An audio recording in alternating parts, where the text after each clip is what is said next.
cet homme m'avait demandé de le suivre, je serais allée avec lui jusqu'au bout du monde. J'aurais déshonoré mon nom et celui de mes enfants.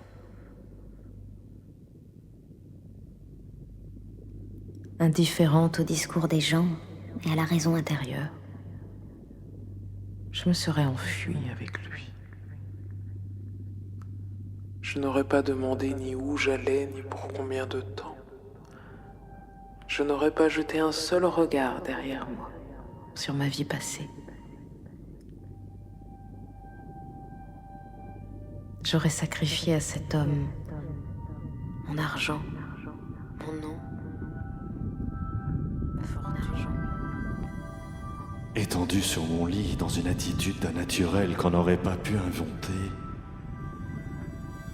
je lui trouvais l'air d'une longue tige en fleurs qu'on aurait déposée là.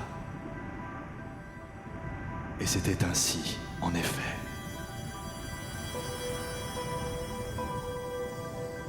Le pouvoir de rêver que je n'avais qu'en son absence, je le retrouvais à ces instants auprès d'elle. Comme si, en dormant, elle était devenue une plante. Par là, son sommeil réalisait, dans une certaine mesure, la possibilité de l'amour. Seul, je pouvais penser à elle. Mais elle me manquait, je ne la possédais pas. Présente, je lui parlais, mais j'étais trop absent de moi-même pour pouvoir penser. Quand elle dormait, je n'avais plus à parler. Je savais que je n'étais plus regardé par elle. Je n'avais plus besoin de vivre à la surface de moi-même. En fermant les yeux, en perdant la conscience, elle avait dépouillé l'un après l'autre ces différents caractères d'humanité qui m'avaient déçu depuis le jour où j'avais fait sa connaissance.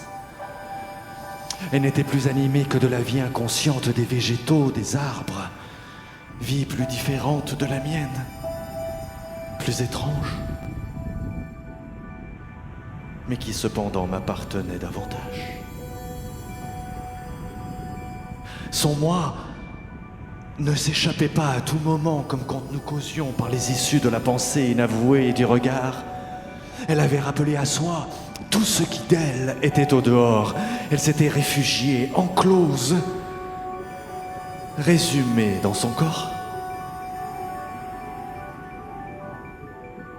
En le tenant sous mon regard, dans mes mains, j'avais cette impression de la posséder tout entière que je n'avais pas quand elle était réveillée.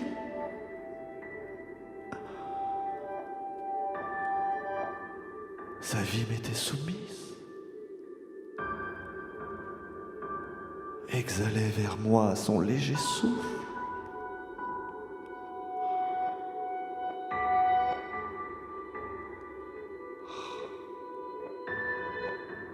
J'écoutais cette murmurante émanation mystérieuse, douce comme un zéphyr marin, féerique comme ce clair de lune qu'était son sommeil.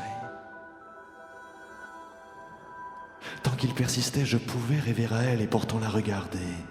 Et quand ce sommeil devenait plus profond, la toucher, l'embrasser.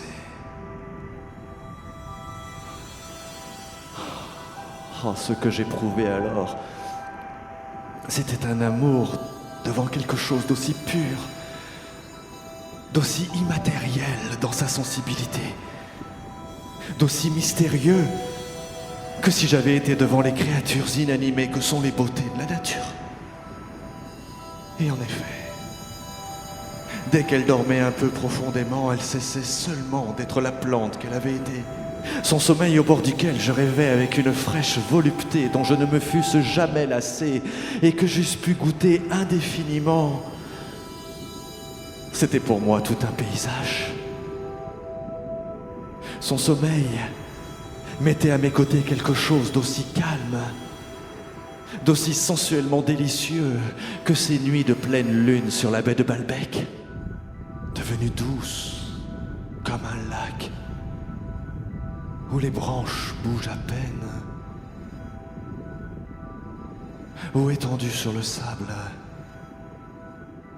l'on écouterait sans fin se briser les reflux. Et combien je brûlais de m'abandonner toute. Je ne le sentis que lorsque je fus seule avec moi-même. Que lorsque la passion qui un instant auparavant Exaltait encore mon visage illuminé. fut retombée, obscur et visage illuminé, et se mit à palpiter dans le vide. Si cet homme m'avait demandé de le suivre, je serais allée habiter dans le vide.